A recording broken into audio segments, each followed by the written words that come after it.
In the 1970s, two nations stood at the exact same economic starting line.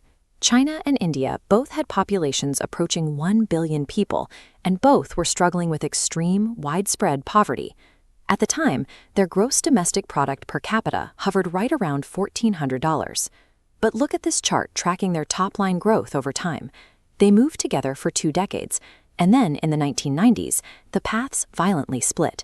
China's economic output shoots nearly straight up, reaching over $18 trillion today. India's trajectory climbs steadily, but currently sits much lower, at roughly $4 trillion. A $14 trillion gap doesn't emerge by accident. It is the direct result of two deliberately chosen, completely opposite economic instruction manuals. These distinct choices shaped the last 40 years of global trade. To understand the shifting balance of power in the 2030s, we have to look past the top-line GDP and into the mechanics of these two competing instruction manuals. China tore up its old economic rulebook in 1978 under Deng Xiaoping. The government pivoted to an aggressive strategy of export-led industrialization, carving out special economic zones, designated areas with relaxed regulations and taxes to entice global manufacturers. They positioned the country to become the world's factory.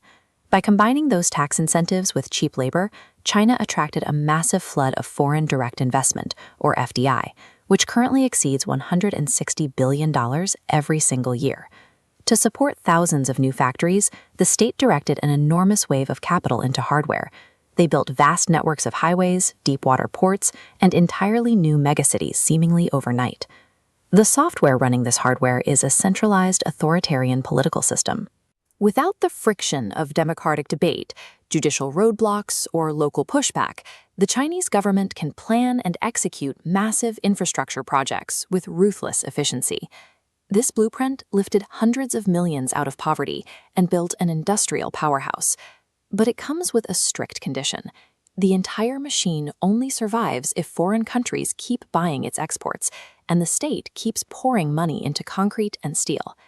India's pivot happened later, triggered by a severe balance of payments crisis in 1991. Running out of foreign currency reserves, then Finance Minister Manmohan Singh initiated sweeping market liberalizations, dismantling decades of heavy state control.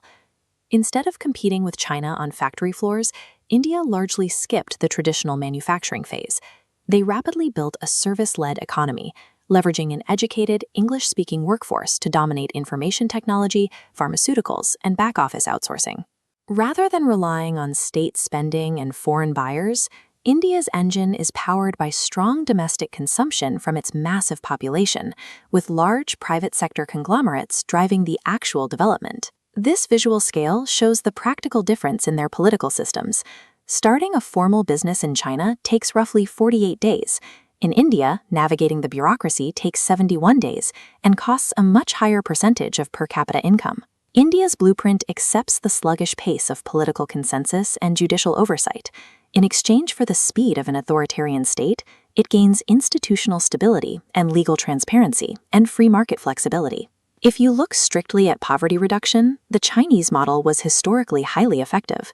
By coupling their early egalitarian land reforms, along with the mass absorption of rural farmers into new factory jobs, China lifted hundreds of millions of people into the middle class. India's service sector generates enormous wealth, but it only employs a tiny fraction of the population.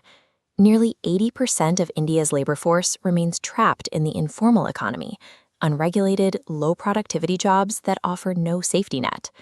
Because the Chinese state invested early and heavily in basic education and healthcare, it reached a high Human Development Index score, a composite measure of life expectancy and education of roughly 0.79. India's fragmented public healthcare and education systems leave it lagging at a medium score of 0.64. As you can see, neither blueprint is flawless. China is currently wrestling with severe economic inequality between its wealthy coastal cities and its vastly poorer inland provinces. India, meanwhile, is facing a critical failure to generate enough reliable jobs for its citizens. This population pyramid reveals the structural threat to the Chinese model. A rapidly aging population and plummeting birth rates mean the era of limitless, cheap factory labor is officially over. Pushing this data into the 2030s, the demographic base completely hollows out. To survive these rising labor costs, China is desperately trying to transition away from basic manufacturing and into advanced automation, green energy, and artificial intelligence. India's trajectory is defined by a massive youth population. By mid-century, the country is projected to have 220 million more working-age citizens than China, a surplus of labor that could theoretically fuel decades of growth. But a massive workforce is only useful if there is actual work to do. India has to rapidly fix its massive infrastructure gaps and build out a domestic manufacturing base to give those millions of young people formal employment. The coming decade is a race between two distinct pressures. China must automate an aging, debt-heavy state machine, while India must build the physical infrastructure to employ a booming democratic youth. Which model survives the 2030s will depend on which nation can solve its structural flaws first.